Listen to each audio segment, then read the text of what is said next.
Hello friends, अस्सलाम वालेकुम and welcome to reality stories. दोस्तों, ये कहानी मशहूर बॉलीवुड एक्ट्रेस दिव्या भारती की है। एक एक्ट्रेस जिसकी मौत आज भी एक मिस्ट्री बनी हुई है। दिव्या भारती 1974 में इंडिया के शहर मुंबई में पैदा हुई थी। दिव्या को कम उम्र से ही मॉडलिंग और एक्टिंग का शौक हो गया था।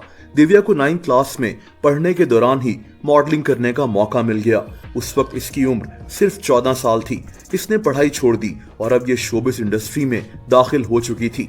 ये 1990 की बात है जब दिव्या को अपनी पहली फिल्म में लीड रोल मिल गया। ये एक तेलुगु जबान की फिल्म थी। ये फिल्म हिट हो गई और दिव्या के लिए शोबिस इंडस्ट्री के रास्ते मजीद खुल गए। अगले 1 साल में ये बहुत सी साउथ इंडियन फिल्म्स साइन कर चुकी थी। दोस्तों, अभी तक दिव्या भारती का बॉलीवुड करियर शुरू नहीं हुआ था। 1992 में दिव्या भारती को पहली दफा एक बॉलीवुड फिल्म में कास्ट कर लिया गया। यहीं से दिव्या भारती शोहरत की बुलंदियों को छूने लगी। एक के बाद एक कामयाब फिल्म से इससे और तेजी के साथ काम मिलने लगा। इसी दौरान दिव्या की मुलाकात एक प्रोड्यूसर साजिद नाडियावाला से हुई। कुछ अरसे में ये दोनों काफी अच्छे दोस्त बन गए। 1992 में इन दोनों ने शादी करने का फैसला कर लिया। 10 मई 1992 के दिन एक छोटी सी पार्टी में इनकी शादी हो गई। दोस्तों, शादी के बाद ये अपने शौहर के साथ मुंबई के एक अपार्टमेंट में रहने लगी। इसी दौरान ये अपने फिल्म करियर को भी साथ लेकर चलती रही।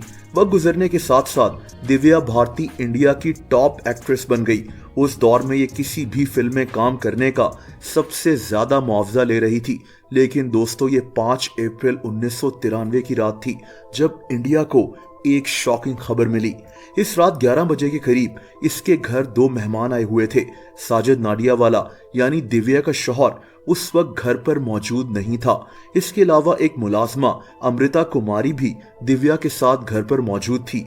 ये भी कहा जाता है कि उस दिन दिव्या भारती का अपने शौहर से किसी बात पर झगड़ा हुआ था।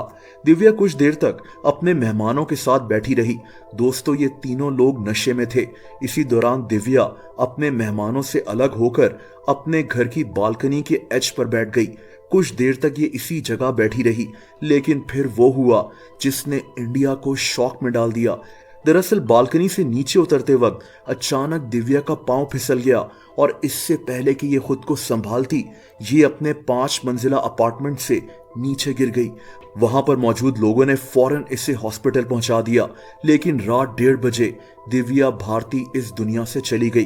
दोस्तों, उस वक्त इसकी उम्र सिर्फ 19 साल थी। दोस्तों, दिव्या भारती की डेथ तब हुई जब इसका करियर पीक पर था। इसीलिए इसकी डेथ को लेकर बहुत सी कहानियां सामने आने लगी। दरअसल ये वो दौर था जब मुंबई अंडरवर्ल्ड के लोग इंडियन फिल्म इंडस्ट्री में अपना पैसा इन्वेस्ट करते थे। ये लोग फिल्म्स प्रोड्यूस करते थे और तमाम एक्टर्स से राब्ते में रहते थे। इनके खौफ से बॉलीवुड एक्टर्स इनकी किसी बात को मना नहीं कर सकते थे। यानी ये लोग एक्टर्स और एक्ट्रेसेस को अपनी मर्जी से कंट्रोल करते थे। लोगों का मानना था कि दिव्या भारती का अंडरवर्ल्ड से जुड़े किसी फिल्म प्रोड्यूसर से कोई झगड़ा चल रहा था।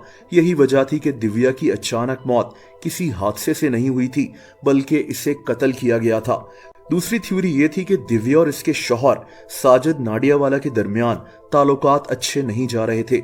लोगों का यह भी मानना था कि साजिद नाडियावाला ने अपनी बीवी को इतना तंग किया कि वो खुदकुशी करने पर मजबूर हो गई, लेकिन इस बात के सच होने का किसी के पास कोई सबूत नहीं था। दोस्तों, कहते हैं ना कि जितने मुंह उतनी बातें। उस वक्त हर कोई दिव्या की डेथ को अलग अलग रंग दे रहा था। इसीलिए दिव्या के वालिद ओम प्रकाश भारती को खुद सामने आना पड़ा। ओम प्रकाश का दावा था कि दिव्या की मौत से जुड़ी सब बातें झूठ हैं। इसके मुताबिक इसकी बेटी की मौत सिर्फ और सिर्फ एक हादसा थी और इसमें किसी का भी कोई अमल दखल नहीं था। दिव्या भारती के साथ असल में उस रात क्या हुआ था, ये राज तो अल्लाह ताला ही जानता है। बहरहाल ये एक ऐसी मिस्ट्री है जिसके मुतालिक पिछली कई दिहाइयों से लोग बातें कर रहे हैं। दोस्तों, अगर आप मुझे इंस्टाग्राम पर भी फॉलो करना चाहें तो उसका लिंक नीचे मौजूद है।